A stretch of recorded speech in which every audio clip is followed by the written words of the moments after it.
Selamat sore Bapak Ibu Saudara, dimanapun Anda berada saat ini, senang sekali bisa menjumpai Bapak Ibu Saudara kembali live dari Bukit Zaitun Convention Hall, Yayasan Pelayanan Pekabaran Injil Indonesia Batu.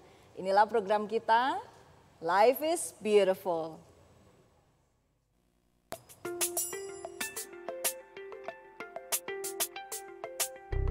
Life is beautiful. Life is beautiful. Beautiful.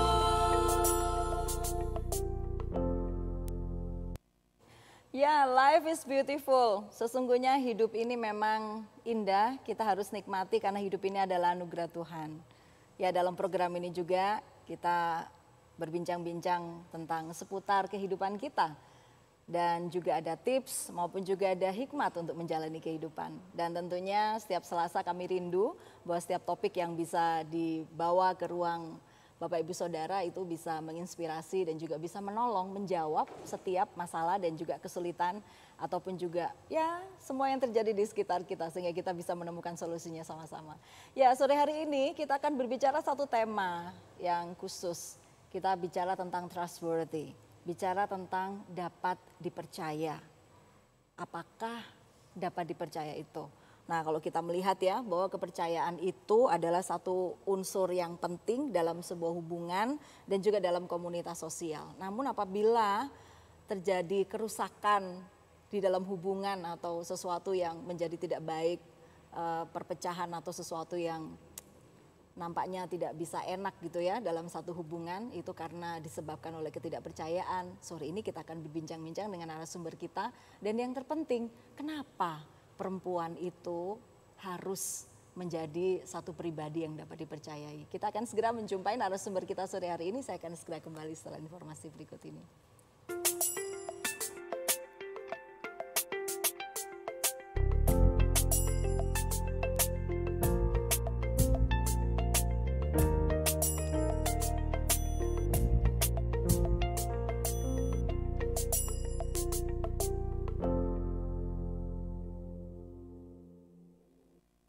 Dapat dipercaya, trustworthy. Bersama saya di studio sudah ada 3 narasumber yang akan berbincang-bincang mengenai topik ini.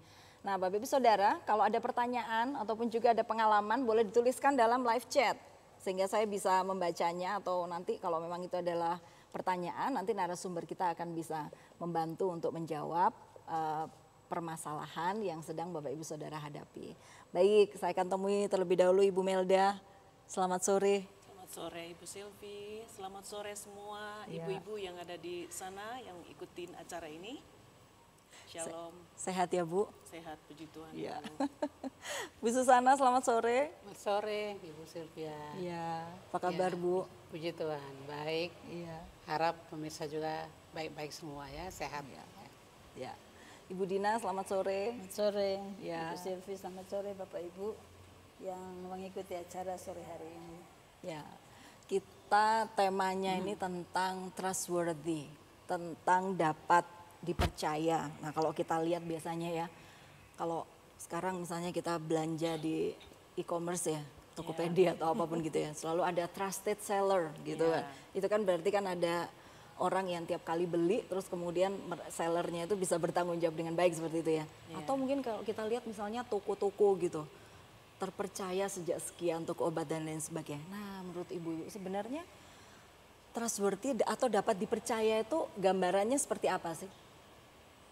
Seperti apa? Mari Bu Melda. Iya, dapat dipercaya ya. Kalau saya mengartikannya sebagai satu hal yang ada pada pribadi kita atau sesuatu bahwa kita yakin dan tidak ragu terhadap orang tersebut atau sesuatu yang kita anggap itu kita perlukan, sehingga kita menganggap bahwa itu dapat memenuhi apa yang kita harapkan. Gitu loh.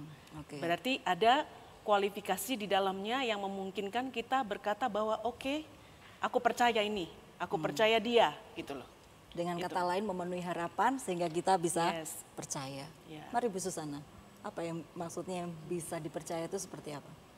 Ya, hanya contoh saja. Ya. Misalnya ada iklan ini kecap nomor 1, tapi tidak terbukti. Nah itu tidak dipercaya. Tapi kalau kecap nomor 1 cap bango, maaf ini iklan, cap bango itu dapat dipercaya karena memang enak, ada bukti. Ya, jadi Saya kita pernah yang lihat, bilang, jadi bukan hanya sekedar slogan, Ya, kita pun merasakan merasakan. memang enak ya masuk ke semua masakan. Itu kecap. Budina gimana?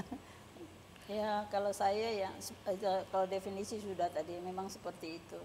Contohnya praktisnya misalnya seorang istri dia melepaskan suaminya untuk pergi bekerja, dia melepaskannya dengan sukacita, dengan senang tanpa curiga karena dia percaya suaminya pergi memang untuk bekerja.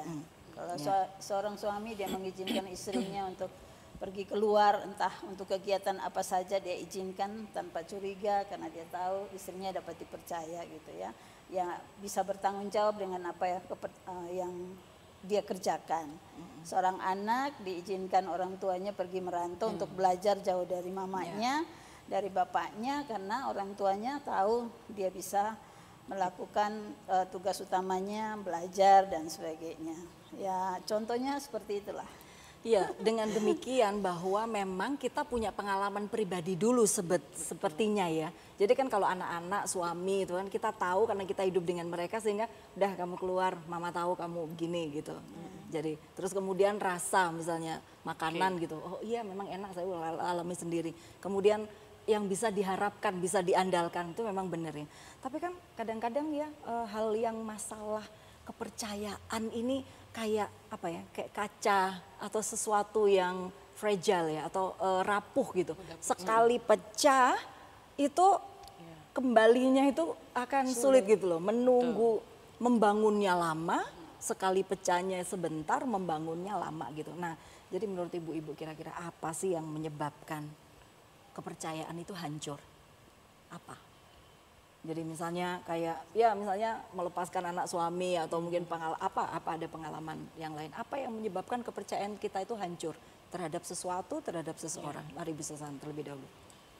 Ya bisa saja kalau kepercayaan itu bisa hancur kalau seandainya kita mengatakan sesuatu lalu kita tidak mengerjakannya.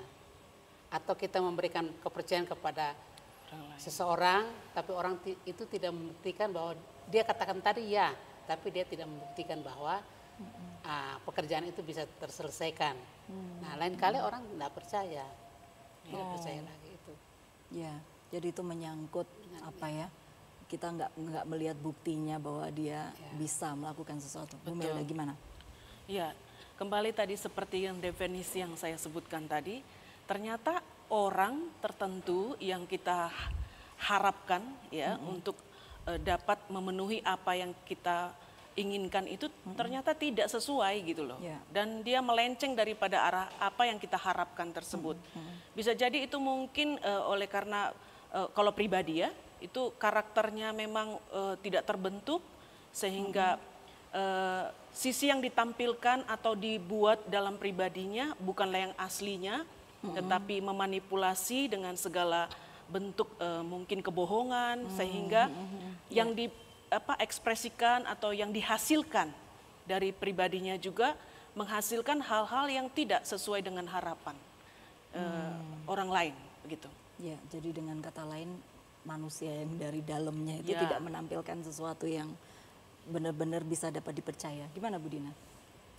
Ya kalau saya orang yang faktor yang membuat orang tidak bisa dipercaya itu kalau dia tidak kredibel, dia tidak punya integritas diri. Kredibel itu yang tidak punya tidak bertanggung jawab dengan pekerjaannya, kemudian dia tidak punya kapabilitas, kemampuan untuk mengerjakan sesuatu, tetapi dia mengatakan dia bisa, mau fasilitas, mau kedudukan, tapi dia nggak bisa bekerja. Kemudian integritas, apa yang dia katakan tidak seperti aslinya gitu ya, lain di bibir, lain di hati misalnya gitu. Terus ya masalah tanggung jawab, kebiasaan-kebiasaan yang mengatakan hal-hal yang tidak sebenarnya, tidak jujur dalam perkataan, apa yang dikatakan tidak sepenuhnya benar, tidak dalam kebenaran, kebiasaan berbohong dan sebagainya. Nah, itu banyak sekali membuat kita akhirnya menjadi tidak dipercaya. Jadi kembali ke karakter sebetulnya ya. Ya, jadi dari dalam dirinya. Makanya kan orang bilang itu kan gini kan, cantik itu bukan hanya karena kita kelihatan cantik dengan make up ya, tapi sebetulnya manusia batinia kita yang di dalam kita itu sesungguhnya yang harus nyata tampil di luar. Nah, itu tadi ibu-ibu yang sampaikan ya, bahwa apa yang merusak atau yang menghancurkan kepercayaan. Nah, terlebih dari semua itu karakter ya. Karena seperti saya sampaikan di awal tadi bahwa kepercayaan itu sangat penting ya, unsur utama sepertinya di dalam pergaulan. Baik sosial, lingkungan, bahkan juga rumah tangga seperti itu. Nah, sekarang apa kira-kira kalau kita melihat ya dalam rumah tangga nih misalnya ya, faktor apa misalnya yang bisa memicu sehingga terjadi konflik kalau dalam rumah tangga? Apa nih? Tidak dipercayai dalam hal apa kalau dalam rumah tangga itu? Ada contoh-contohnya. Mari Bu Melda dulu ya. Iya. Tiap rumah tangga pasti pernah mengalami hal-hal yang demikian ya. Kalau trustworthy ya, masalah dapat dipercaya, ada kalanya di dalam rumah tangga masa-masa di mana kita berbenturan. Kalau dibilang itu karakter, hobi, kebiasaan yang pada akhirnya kita menyadari bahwa itulah kita masing-masing, suami istri. Kalau saya dalam proses ya yang lalu-lalu ya, seringkali yang masalah dapat dipercaya ini dulu prosesnya pernah. Masalah tentang uang misalnya ya, itu jujur ya. Wanita itu senang sekali kalau uangnya itu banyak ya di dompet atau adalah gitu ya. Pegang uang lah gitu. Pegang uang gitu ya. Jadi kadang-kadang berbenturan dengan suami yang merasa bahwa oke, dia sudah ada uang, dia bisa lakukan banyak hal. Tetapi bisa jadi kecenderungan ya waktu masih agak-agak muda lah gitu ya. Kita kadang-kadang ibu-ibu dipercayakan uang belanja misalnya kan, ternyata kita berpikir nggak apa-apa ya, saya keep sedikit gitu, simpan sedikit gitu loh ya, untuk beli sesuatu yang saya harapkan gitu loh ya. Kemudian bisa jadi kita juga memikirkan nggak apa-apa saya beli baju misalnya ya, sementara sebelum akhir bulan uangnya kemana gitu loh ya. Akhirnya berantem segala macam, sehingga bisa jadi ya pernah gitu ya, itu suami mengatakan udah ya kalau saya berikan segini itu cukup ya gitu loh ya, nggak boleh ini gitu. Jadi sempat merasa bahwa kamu nggak percaya dengan saya lagi ya. Karena apa? Saya pernah membelanjakan uang yang sebenarnya itu diperuntukkan untuk belanja, tetapi ternyata membeli kesukaan gitu loh ya. Nah, itu pada waktu muda ya. Jadi itu bisa jadi membuat suami tidak percaya lagi gitu loh. Padahal itu bukan sesuatu yang kayaknya besar seperti itu ya. Hanya kepingin kita beli sesuatu, tapi bisa jadi itu pemicu konflik dalam rumah tangga. Betul. Ya, itu soal uang ya. Susana, soal apa lagi Bu? Ya, soal kehidupan sehari-hari itu misalnya tentang apa ya? Ya, bohong-bohong kecil. Bohong kecil ya. Karena saya pernah layani satu ibu ya, dan dia mengaku sih. Saya bilang, ibu pernah itu bohong ya? Enggak. Kalau bohong kecil ada enggak? Oh iya, ada, pernah. Jadi ada bohong besar, ada bohong kecil. Iya. Jadi bohong kecil itu misalnya begini, dia agak malas keluar gitu dari kamar, ya karena ada sesuatu yang ada tadi mungkin ada apa dengan suami atau dengan anak. Lalu ada yang cari dari di luar, dari sudah kedengaran suara bel gitu. Lalu dia bilang sama pembantunya, tolong bilang ini ibu enggak ada gitu. Karena dia malas gitu untuk itu ya.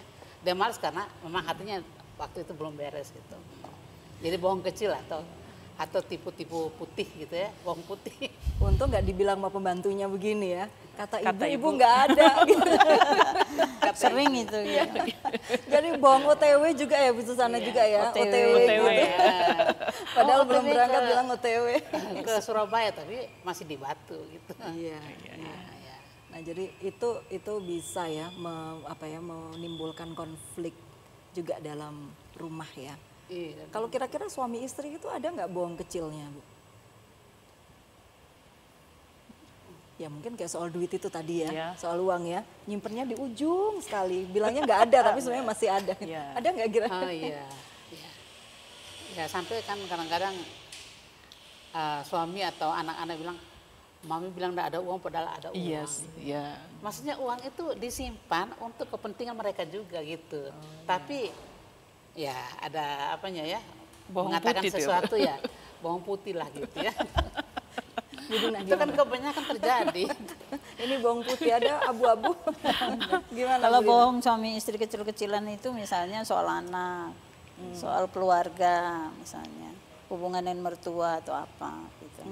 Kadang-kadang ya saya mungkin kasarin mertua saya Iya. gitu. Tapi waktu suami nggak ada. Berkeluar. Bisa ya, itu Bisa. terjadi juga ya. Ya, kalau dengan anak-anak juga kadang dengan anak-anak itu mungkin ada sesuatu yang bapaknya enggak suka tapi kita buat gitu terus Ya. diem Ya, sampai ya, jangan benar. sampai papa tahu gitu. Gitu. Tapi juga di dalam keluarga itu kan masalah rahasia keluarga ya. Kalau keluarga itu suami istri pastilah ada kelemahan, anak-anak juga punya kekurangan.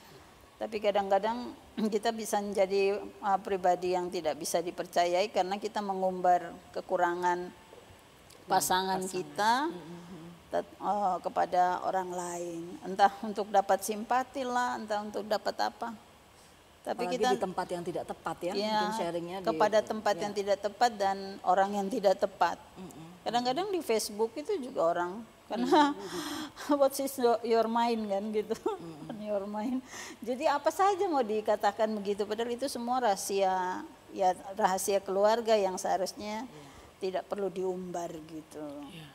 Tapi akhirnya kita jadi wanita yang memang nggak dipercaya suami kita atau mungkin anak-anak kita. Ya, itu menimbulkan konflik ya karena kita nggak bisa jaga diri ya. Iya, dengan jaga mulut. Perkataan kita. Jadi kemarin itu saya buka Facebook juga ada yang taruh status itu, dia bilang kalau mau curhat itu BBM dicoret, terus kemudian Facebook dicoret, Instagram dicoret, yang terakhir Jesus. Jadi curhatnya sama Oke. Tuhan Yesus aja, jangan Ya, curhat di ya, medsos. ya. Jangan mengubah apa buat di status kita seperti itu. Ya. Ya. Nah, Bapak Ibu Saudara, bagaimana situasi dan keadaan sampai dengan saat ini dalam rumah tangga masing-masing? Apakah masalah kepercayaan itu menjadi satu masalah yang besar sehingga dapat menimbulkan konflik? Boleh dituliskan seandainya ada pertanyaan-pertanyaan khusus karena kita akan bahas untuk bisa menolong satu dengan yang lain. Karena ini nampaknya sederhana, tetapi itu bisa menjadi bom waktu. Karena saya juga menemui ada beberapa keluarga itu karena ketidakpercayaan ujungnya itu perceraian. Nah tentunya kita tidak mau ya keluarga Kristen karena pasti ada banyak solusi yang bisa kita lakukan ya. Nah tapi kalau kita lihat tadi ya, misalnya soal konflik ya, hal-hal yang tidak bisa dipercaya dan semua. Nah sekarang mengapa sebetulnya seorang perempuan itu harus menjadi pribadi atau seseorang yang harus dipercayai? Mengapa? Mari Bu Dina dulu deh.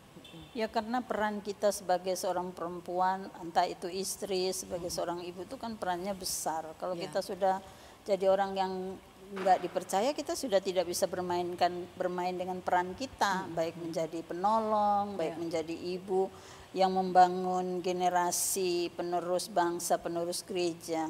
Kalau kita tidak bisa dipercaya dari kata-kata kita, dari tingkah laku kita, dari perbuatan kita, terus apa yang mau dicontohi oleh orang lain, khususnya orang-orang dalam rumah, anak-anak kita yang harusnya bertumbuh dengan kepercayaan yang penuh terhadap Tuhan melalui cara hidup ibunya gitu, mamanya gitu.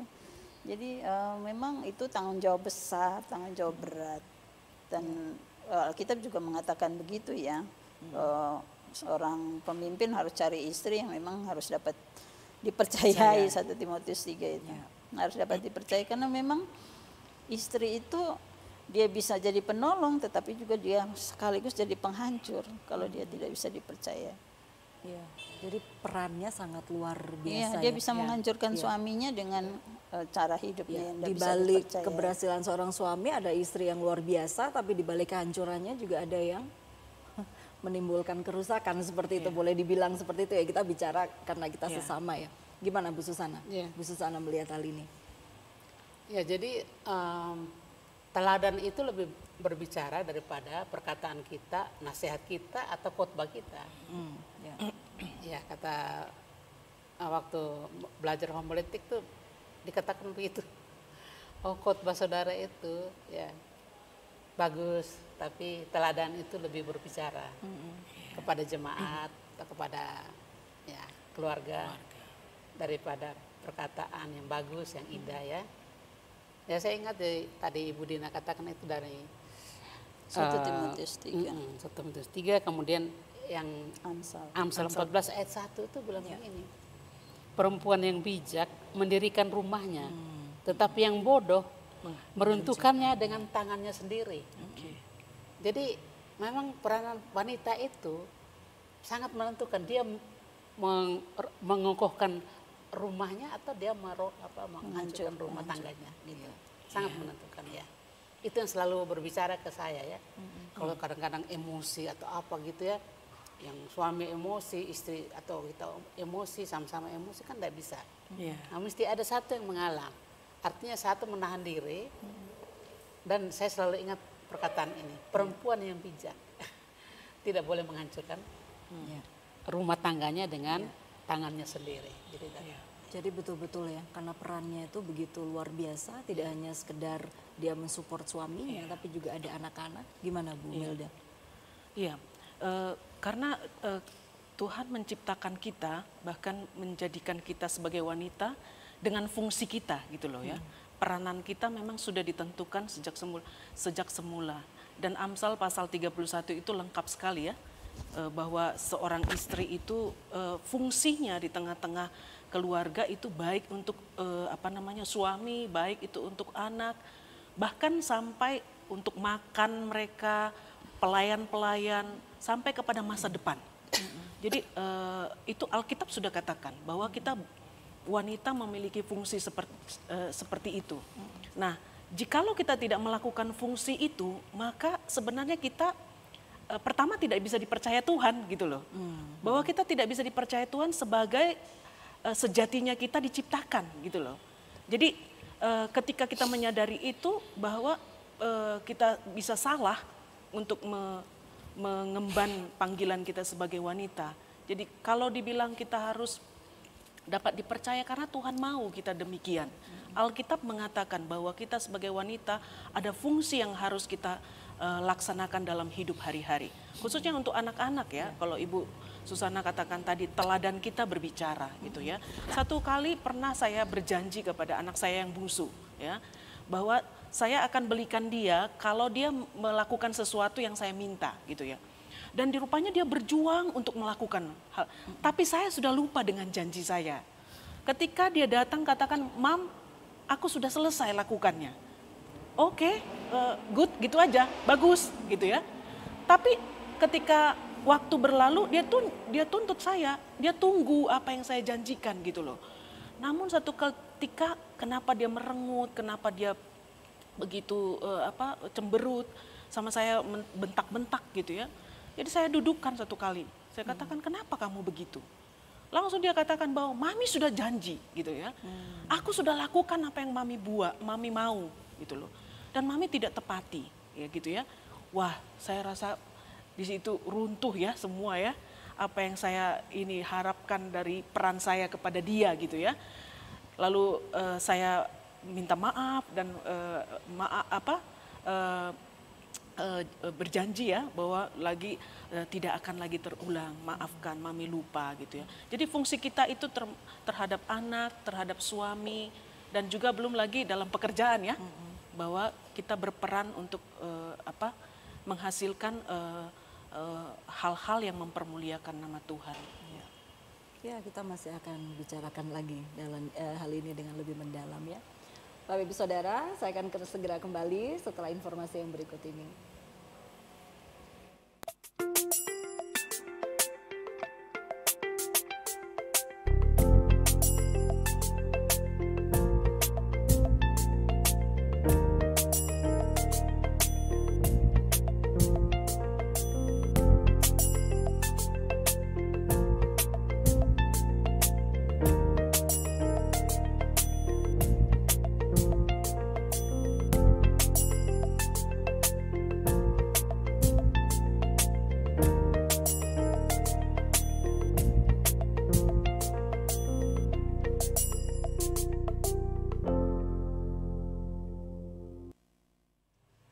Mengapa kualifikasi dapat dipercaya itu harus melekat kepada seorang perempuan? Tadi sudah kita perbincangkan bahwa firman Tuhan berkata demikian. Dan juga bahwa di balik seorang suami atau keluarga yang berhasil itu ada istri, ada ibu yang begitu luar biasa, yang tentunya cakep dan dapat dipercaya. Nah, bicara dapat dipercaya bukan hanya sekedar kata-kata tetapi juga teladan. Nah, tapi dalam hal ini kita mau diskusikan nih, bagaimana kita sebagai seorang perempuan itu dapat menjaga kepercayaan. Ya, dalam arti kan tiap-tiap keluarga itu mungkin punya kesepakatannya sendiri-sendiri ya. Masalah keuangan, kemudian juga masalah hal-hal pribadi misalnya seperti handphone, laptop dan semua. Karena kalau kita lihat sih isu-isu sekarang ini kan kita menjadi tidak percaya karena PIN handphone itu hanya suami atau istri aja yang tahu ya. Atau PIN ATM hanya suami atau istri aja yang tahu seperti itu kan. Nah, tapi bagaimana yang sehat, keluarga yang sehat untuk kita dapat menjaga atau kita dapat terus membangun kepercayaan kita. Mari silakan Ibu Susana dulu. Ya, yang pertama ya, kita sebagai wanita atau perempuan itu, kita ini tidak sempurna.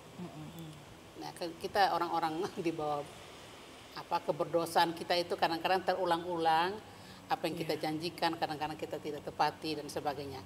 Nah, di sini yang saya ingin tekankan ialah bahwa kita harus jujur dan harus tahu merendahkan diri, harus sedia. Minta maaf. Oh ya, kasih tahu terus terang kepada anak-anak, oh saya nih ya, mami ini ya manusia juga ya, yang pernah berbuat salah, sehingga nanti teladan kita itu nanti menjadi juga teladan atau imbas kepada anak-anak kita. Nah, jadi mereka juga bisa meneladani apa yang kita itu ya. Jadi keberadaan kita apa adanya itu. Jujur terbuka seperti itu ya. Ya. Jadi untuk memulihkan apa yang sudah pernah kita buat yang kurang bagus, juga suami pasti bilang, oh iya sudah, kan kita semua manusia sama gitu ya. Nah, jadi enak gitu, jadi bisa menyelesaikan semua dan ya kita buktikan nanti dengan anugerah Tuhan tentu ya, yang kasih karunia Tuhan itu, karena itu bukan eksistensi kita itu orang berdosa soalnya. Jadi kita perlu jujur lah ya, terus terang di hadapan Tuhan dan di hadapan keluarga kita. Itu untuk memulihkan. Iya, mari tambahkan Bu. Iya, ini untuk memulihkan ya. Menjaga kepercayaan. Iya, kita bisa tetap menjadi orang yang dapat dipercaya jikalau kita memang hidup apa adanya gitu ya. Jangan terlalu memikirkan lebih daripada apa yang kita mampu ya. Khususnya orang kadang-kadang kan dia dipercayakan sesuatu, tapi sebenarnya dia tidak mampu gitu ya. Tapi dia paksa dengan memanipulasi dan membuat apa yang sebenarnya bukan dia gitu loh. Jadi jujur itu menunjukkan bahwa apa adanya kita, demikian jadilah seperti itu gitu loh. Ketika ibu-ibu misalnya memiliki uang sekian gitu loh, gaji suami sekian, jangan berpikir yang terlalu tinggi sehingga suami tidak percaya lagi oleh karena kita mengharapkan yang tinggi, beli televisi yang mewah seperti tetangga misalnya kan, beli baju yang wah, padahal sebenarnya suaminya nggak mampu gitu loh. Sehingga hal demikian membuat percekcokan di dalam rumah, sehingga suami merasa bisa jadi dia tidak dijadikan sebagai suami gitu loh. Jadi sapi perah ya, yang harus memenuhi kebutuhan.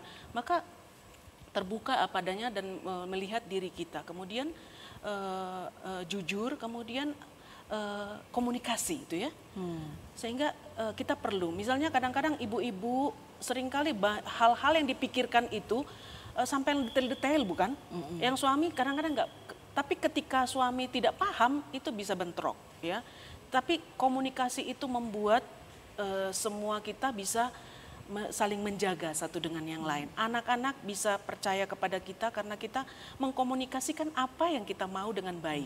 Suami juga demikian, termasuk ketika kita sudah salah pun, ya Ibu tadi katakan, kita mengkomunikasikan. Atau yang hasrat atau harapan-harapan yang kita ingin, kita komunikasikan. Jadi, dan tidak boleh membiarkan masalah ada.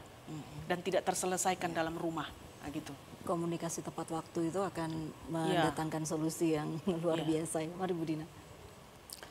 Kalau ya yang kami terapkan di keluarga kami itu keterbukaan. Masalah keterbukaan soal apa aja. Dan juga komitmen.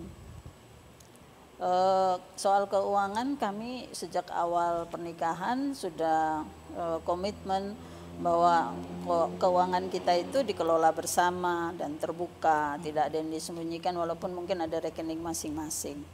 Kemudian yang kedua kami komitmen terbuka untuk mendapatkan barang-barang dalam rumah tangga tidak melalui kredit. Tidak melalui kredit, jadi hanya berdoa kalau memang perlu berdoa dan pada waktunya Tuhan memberikan, kita membelinya gitu. Dan keterbukaan yang lain soal uang itu soal bagaimana kita saya dan suami saya kalau mau membantu keluarga semua harus tahu. Membantu keluarga suami saya harus tahu walaupun mungkin dia yang kirim.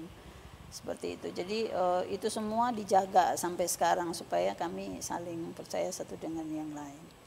Jadi kalau terus ada masalah-masalah dalam rumah tangga, kita mencoba menyelesaikan tanpa harus memberitahunya kepada siapapun termasuk kalau saya kepada mama saya, kepada kakak saya tidak pernah cerita apapun.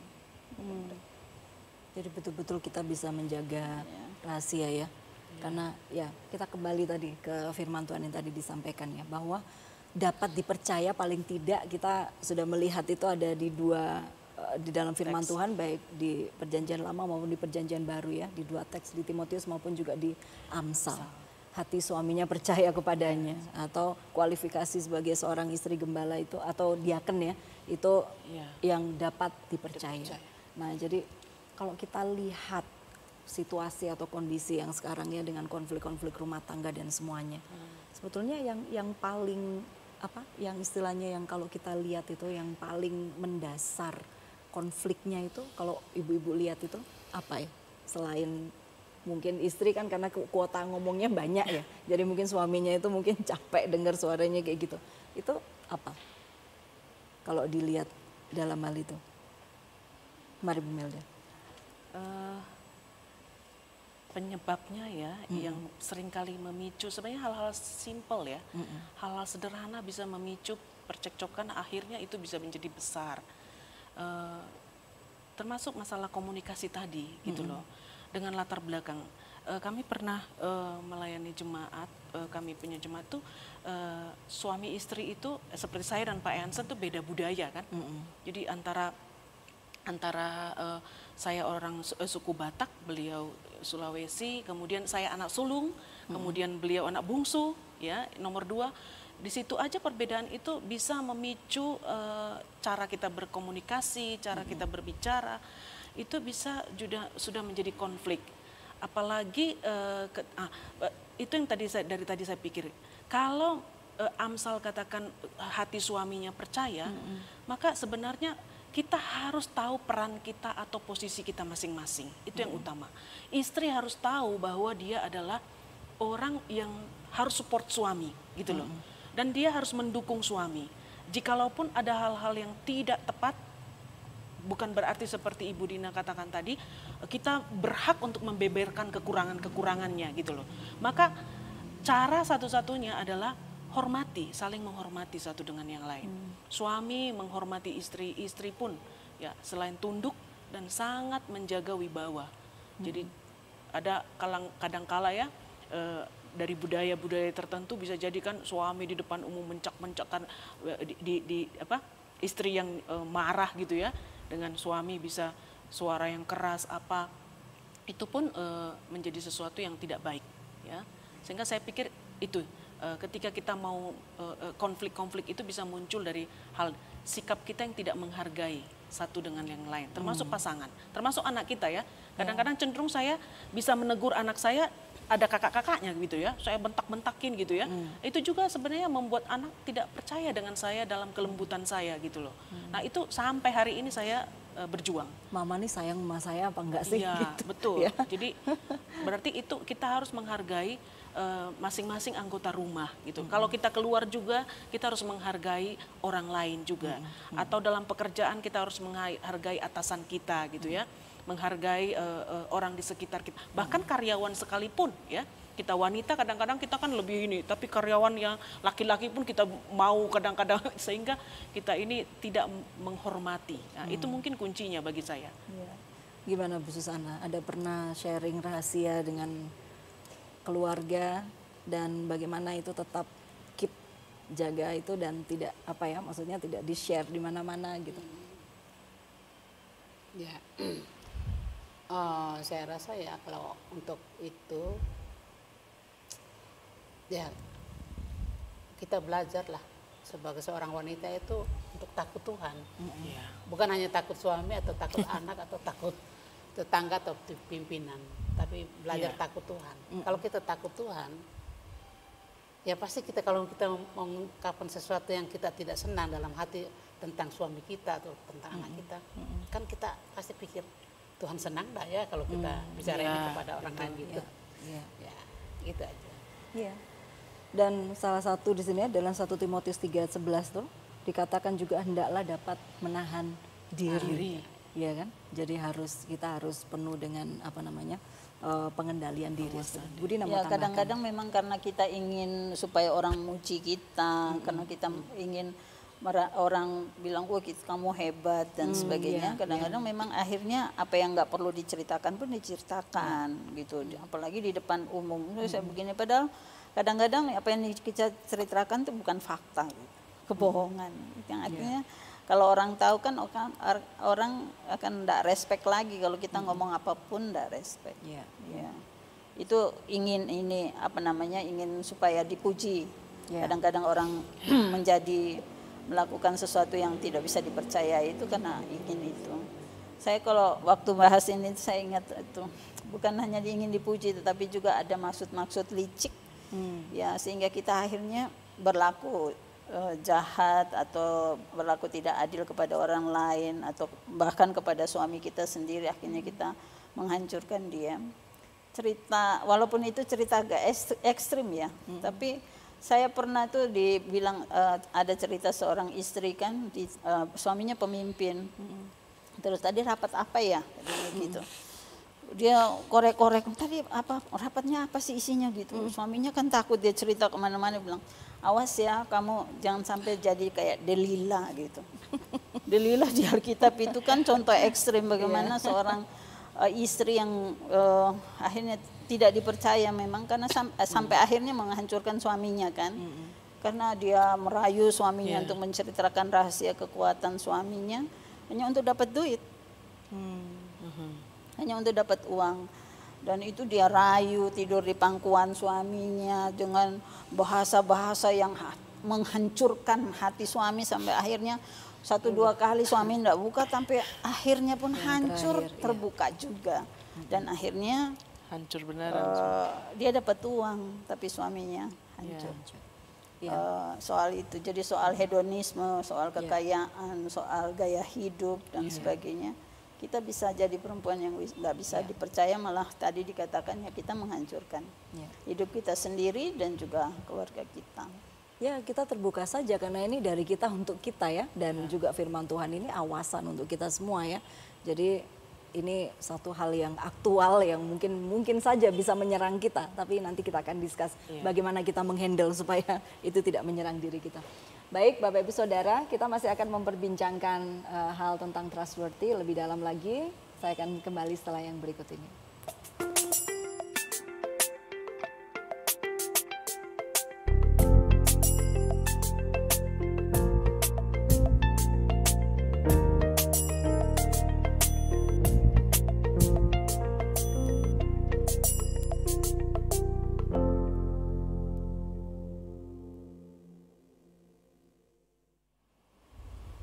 Hati suami yang percaya kepadanya, kepada istri yang cakap itu, ya tentunya itu menjadi idaman kita semua.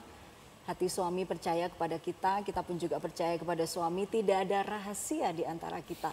Tidak ada apa ya, tempat-tempat yang bisa kita taruh untuk kita taruh sebuah rahasia. Tidak, semua terbuka karena kita punya keterbatasan untuk melihat, tapi kita harus tahu bahwa Tuhan melihat segala tempat, melihat sampai kedalaman hati kita masing-masing. Nah, sekarang kita tadi sudah bicara belak-belakan bahwa memang ada karakter, kualitas atau kualifikasi perempuan yang kadang-kadang juga bisa saja berpotensi untuk menghancurkan suaminya, entahkah itu disengaja ataupun tidak. Tapi semoga saja itu tidak ada dalam pikiran kita. Tetapi kalau ada godaan seandainya, apa yang harus kita lakukan? Supaya kita sungguh-sungguh tersingkir dari itu. Karena mau tidak mau kan kita berperang secara rohani ya. Kita menghadapi peperangan rohani. Perempuan saya pikir, ya semua kita ya. Kita juga berperang secara rohani dengan kelemahan-kelemahan kita. Misalnya dengan kita yang bicaranya lebih banyak seperti itu ya. Terus kita mungkin juga lebih dengan anak-anak, kita gampang emosi. Terus kemudian juga dari sisi perasaan kita, mungkin kita juga banyak hal seperti itu. Nah, jadi bagaimana kita menjaga atau bagaimana kita menjadi seorang istri atau perempuan yang dapat menjaga kepercayaan. Mari Bu Dina terlebih dahulu. Ya, tadi sudah dikatakan Ibu Susana, hidup takut Tuhan. Ya. Kemudian tiap-tiap hari itu harus punya hubungan yang intim dengan Tuhan, menjaga menjaga api rohani kita itu supaya tetap hangat. Dengan membaca firman Tuhan, berdoa supaya melatih kepekaan kita terhadap situasi di sekitar kita, situasi suami kita, anak-anak kita, situasi sosial, situasi persekutuan di mana kita ada. Kemudian juga supaya kita punya roh penguasaan diri, bisa menguasai diri, karena walaupun kita dikatakan punya kuota kata-kata yang banyak, tetapi kita tidak harus menggunakan semua kuota itu. Betul. Gitu. Menguasai diri, berbicara pas waktunya gitu. Kalau memang harus berhenti berngomong ya berhentilah, karena banyak bicara pun akan banyak kesalahan gitu. Ya. Jadi menguasai diri, kemudian juga ya belajar menguasai diri bukan hanya soal kata-kata, dalam hal keinginan daging, keinginan mata dan sebagainya, sehingga kita tidak tergoda dengan cara hidup hedonisme yang suka foya-foya, ingin tampil yang excellent, yang paling bagus, yang apa, sehingga akhirnya keuangan kita juga besar pasak daripada tiang. Ya seperti itu kan, kadang ibu-ibu kan tergoda dengan hal-hal segitu, keinginan mata, keinginan daging, keangkuhan hidup. Dan penguasaan diri untuk 3 hal itu memang perlu tiap-tiap hari. Dan kalau saya selalu dengar nasihat suami saya suka menasihati. Dan saya pikir karena dia imam, saya belajar tunduk, taat kalau dinasihati. Dengar-dengaran terhadap nasihat. Jadi menyalipkan diri, menyalipkan daging kita setiap hari. Walaupun saya punya banyak kata-kata untuk melawan gitu, tapi saya tiap-tiap hari selalu belajar untuk tunduk. Akhirnya kembali ke situ ya. Menjaga, selain dengan Tuhan, kita juga ingat bahwa Tuhan itu memberi suami kita di tengah-tengah rumah tangga kita untuk kita taati dan kita patuhi. Mari Bu Susana. Ya, yang secara praktis ya, yang saya alami itu, saya selalu ambil waktu berdiam diri di hadapan Tuhan, banyak berdoa. Karena ya suami kita itu manusia juga, anak-anak juga manusia, tetangga kita manusia, orang persekutuan kita manusia, jemaat kita manusia. Jadi semua punya kelemahan. Nah, untuk dapat kekuatan untuk mengatasi hal-hal yang mungkin tidak kita bisa atasi, kita ambil banyak waktu berdoa. Karena di situ waktu kita berdoa itu kita dapat kekuatan baru dari Tuhan. Bukan hanya berdoa, tentu tadi dengan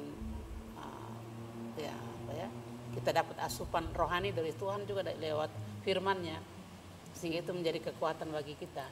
Dan itu suatu yang ada buktinya ya dalam hidup. Tuhan jawab doa itu luar biasa.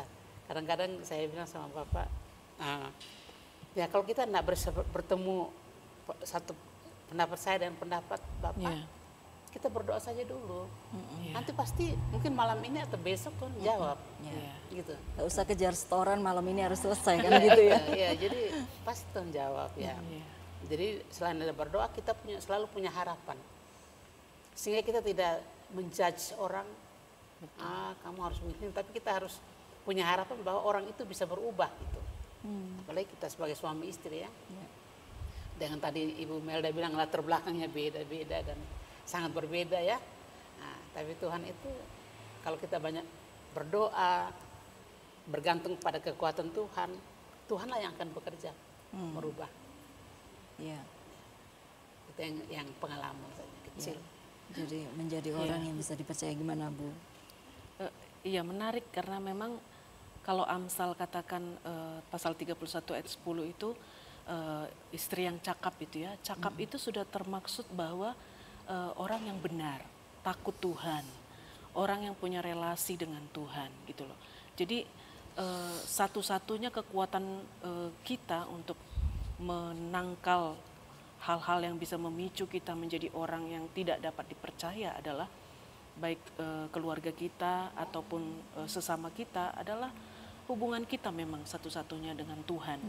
Kemudian kalau Ibu Susana katakan tadi, kita ini manusia yang tidak sempurna juga. Ada kalanya mungkin kita jatuh atau ada kalanya juga kita salah. Tetapi kita harus punya prinsip dalam diri kita mau berubah. Mau dinasehati, mau diajar gitu ya. Mungkin orang-orang terdekat kita bisa jadi yang menasehati kita. Kemudian juga jikalau itu suami kita atau anak-anak kita yang bisa jadi juga di mata kita tidak seperti apa yang kita harapkan, kita juga belajar menjadi orang yang dapat menasehati.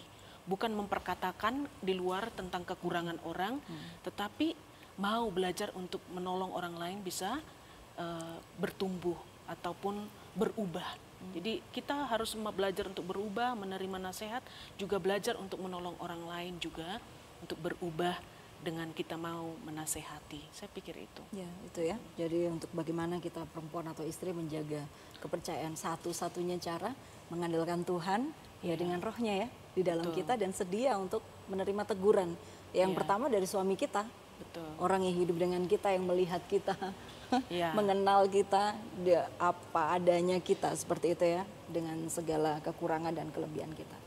Nah, karena ya ini kan kita menyangkut apa ya, kan kepercayaan itu seperti yang saya sampaikan di awal, itu kan bicara tentang masalah berarti lebih dari satu orang, ya kan? Ada 2 orang, 3 orang, 4 orang, dan tadi kita sudah bicara apa yang membuat kepercayaan itu hancur. Terus kemudian bagaimana membangunnya. Nah sekarang seandainya ada orang nih atau kita, mungkin kita pernah ya jatuh gitu dalam hal mungkin berbohong atau mungkin kita menghancurkan kepercayaan yang orang lain berikan kepada kita. Nah itu apa yang harus kita lakukan terhadap diri kita maupun juga mungkin terhadap orang lain yang kita punya pengalaman orang itu menghancurkan kepercayaannya terhadap diri kita. Apa yang harus kita lakukan? Mari Bu Susana terlebih dahulu. Ya, jadi ya tadi ya selalu sikap kita itu harus merendahkan diri. Karena kita tidak mampu untuk mengatasi keakuan kita atau kebiasaan kita atau sifat-sifat yang tidak baik dalam diri kita. Jadi ya merendahkan diri apa adanya di hadapan Tuhan dan kita sungguh terima kekuatan daripada Tuhan untuk bisa apa itu pertanyaan dipercaya. Sehingga kita kalau kita jatuh, kita pernah jatuh untuk entah berbohong atau orang kemudian menjadi tidak percaya kepada kita, itu apa yang harus kita lakukan? Yang pertama ya kita membuktikan ya bahwa kita bisa pulih daripada apa yang kita sudah buat kemarin atau kapan-kapan sehingga orang itu bisa mempercayai. Tapi itu harus ada bukti. Tentu membuktikan itu ya dengan cara tadi ya kita terbuka di hadapan Tuhan, kita bertobat, kita ya bersandar pada kekuatan Tuhan. Dan jangan kita sombong untuk katakan kamu mungkin kita tidak anggap ya orang itu, tapi kita harus merendahkan diri. Karena kalau kita lihat ya dalam pergaulan itu bisa jadi orang kita tidak percaya kepada seseorang itu karena punya pengalaman satu kali dia mengecewakan kita, kita langsung nggak percaya. Tapi kadang-kadang karena sudah terlalu sering sehingga kita gini, jangan deh, jangan dia, nanti alamat ini dia pasti nggak bisa. Misalnya waktu atau misalnya apa tentang pekerjaan seperti itu kita nggak bisa. Nah jadi gimana kita menolong mereka yang seperti itu, Mari Bu Dina? Kalau saya yang buat salah ya, sekali mungkin saya jatuh tidak bisa dipercaya ya saya minta maaf, bertobatlah dan berusaha untuk membuktikan diri, walaupun pembuktian diri ketika nggak dipercaya itu butuh waktu yang panjang. Barangkali seumur hidup ya. Mungkin seumur hidup seperti pepatah itu yang bilang sekali lancung ke ujian seumur hidup orang nggak percaya. Makanya lebih baik berhati-hati mencegah daripada ini. Tapi ya kalau sudah jatuh namanya kita sebagai manusia bisa saja terlanjur, terledor. Mungkin melalui kata-kata kita atau apa karena kita nggak mampu menjaga rahasia misalnya. Ya minta maaf, bertobat dan berusaha untuk memulihkan kepercayaan orang lain itu walaupun waktunya cukup panjang. Tetapi kalau ada orang yang berbuat yang tidak bisa membuat kita kecewa karena dia nggak bisa dipercaya ya ampunilah. Kemudian kalau saya beri kesempatan kepada dia sekali lagi, kalaupun akhirnya dia tidak bisa berhasil ya apa boleh buat, apa boleh buat ya doakanlah supaya satu waktu dia mungkin melalui proses waktu dia bisa berubah. Ya. Gimana Bu Melda? Ya. Jadi ingat kisah itu kan, yang serigala itu kan, ada serigala gitu sampai 3 kali. Orang kampung datang terus akhirnya ternyata nggak ada, 2 kali, yang ketiga datang beneran, nggak ada yang tolong. Nggak ada yang tolong. Iya, kalau sudah mulai gitu ya. Iya, gimana Bu Melda? Memang kalau ya saya ya pribadi beberapa waktu juga di dalam rumah tangga ada masalah-masalah tertentu. Kadang-kadang juga antara kita yang benar atau siapa yang benar kan menjadi satu pertanyaan besar. Tetapi belajar untuk berdiam ya, Ibu Susana tadi katakan ya, walaupun tidak bertemu ya pendapatnya, tetapi belajar untuk berdiam. Kemudian kalau memang salah minta maaf, memang itu kuncinya. Kemudian ya maafnya pertama ya ke Tuhan ya, kesadaran kita bahwa kita sudah salah, kemudian kepada pasangan kita atau orang-orang di sekitar kita. Kemudian dengan demikian mau kembali untuk berubah gitu ya. Dan kemudian untuk orang lain jikalau memang berbuat salah, memang ya kalau saya agak bagaimana, mungkin itu doa sampai hari ini. Kalau itu terulang-ulang terus rasanya agak mumet juga ya, capek juga ya. Tapi memang berdoa untuk minta ditambahkan kesabaran ya, untuk melihat orang bisa berubah dan berharap untuk orang bisa berubah gitu ya. Jadi sabar mungkin ya, untuk menolong tiap-tiap orang yang sudah jatuh. Ya, yang pasti seperti Bu Dina, kita berikan kesempatan terlebih dahulu. Karena kita pun juga manusia berdosa, yang kita pun juga bisa jatuh. Siapapun itu ada kemungkinan untuk jatuh dalam hal tidak bisa dipercayai. Ya, kita sudah mendiskusikan atau kita sudah memperbincangkan tentang hal bagaimana kita dapat menjadi orang yang dapat dipercayai. Tapi saya akan segera kembali setelah informasi berikut ini.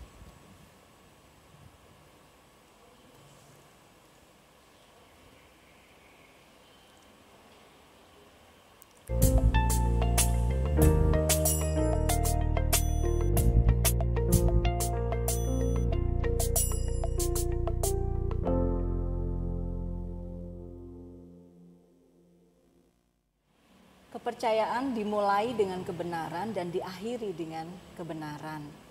Betapa luar biasanya kepercayaan itu harus menjadi karakter atau menjadi orang yang dapat dipercaya, itu menjadi karakter kita ketika kita hidup dalam satu lingkungan, ketika kita hidup dalam satu komunitas, entahkah itu komunitas kecil atau besar, maupun juga di dalam pekerjaan, di dalam pergaulan, terlebih lagi di dalam rumah tangga. Karena rupanya kepercayaan itu bisa hancur, bisa rusak, dan bisa menimbulkan kerusakan-kerusakan yang lain. Sehingga kalau orang tidak percaya kepada kita, itu menimbulkan kesulitan bagi diri kita, dan juga menimbulkan sesuatu yang membuat tidak nyaman untuk diri kita. Nah, tapi selalu ada kesempatan ketika kita mau datang kepada Tuhan, kita mau bertobat, seandainya terjadi kerusakan hubungan oleh karena ketidakpercayaan, semuanya bisa dilakukan, bisa dikembalikan asalkan dua-duanya, asalkan kedua belah pihak mau datang kepada Tuhan untuk mau sama-sama memperbaiki, berkomunikasi dengan baik, sehingga hubungan yang rusak itu pun juga dapat dipulihkan. Sehingga tidak ada kata terlambat untuk kita pun juga mau memperbaiki keadaan di sekitar kita.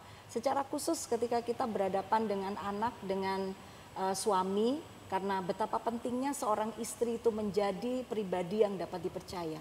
Karena perannya besar. Dia bisa membangun, dia bisa menghancurkan, dia bisa membuat berhasil dan juga membuat suaminya itu mulia, ataupun juga dia bisa membuat atau mempermalukan suaminya. Karena itu kita sebagai perempuan, mari kita terus untuk menjaga apa yang dipercayakan kepada kita, mulai dari rumah kita. Kita terus terbuka kepada pimpinan Tuhan, hal-hal yang menjadi kelemahan kita salibkan. Dan kita terus mau belajar untuk dikoreksi dan diarahkan oleh Tuhan, sehingga kita boleh menjadi pribadi yang dapat dipercaya mulai dari rumah kita. Firman Tuhan katakan, kalau kita dipercaya hal-hal yang kecil dan kita mau melakukannya dan berhasil, Tuhan akan percayakan juga hal-hal yang besar. Kiranya perbincangan ini boleh menolong kita semua dan juga boleh menjadi berkat bagi Bapak Ibu Saudara. Ya, terima kasih untuk kehadirannya dalam Life is Beautiful. Terima kasih juga untuk sharingnya semua, bagaimana kita menjadi perempuan yang bisa dipercaya. Kita akan berdoa untuk menutup acara kita sore hari ini. Mari Bu Susana, boleh berdoa. Ya, kita berdoa. Ya. Bapa kami di surga, kami mengucap syukur untuk apa yang sudah kami perbincangkan bersama, sharing juga dengan semua saudara-saudara kami yang jauh di sana yang membuka channel ini. Kami berterima kasih karena kami tahu Tuhan bahwa segala perbincangan ini hanya supaya Engkau dipermuliakan lewat hidup kami masing-masing, dalam rumah tangga kami, dalam keluarga kami, dalam masyarakat kami, dalam gereja kami, dalam bangsa kami, bahkan dalam diri kami sendiri. Nama Tuhan dipermuliakan karena kami dapat dipercayai. Terima kasih banyak Tuhan.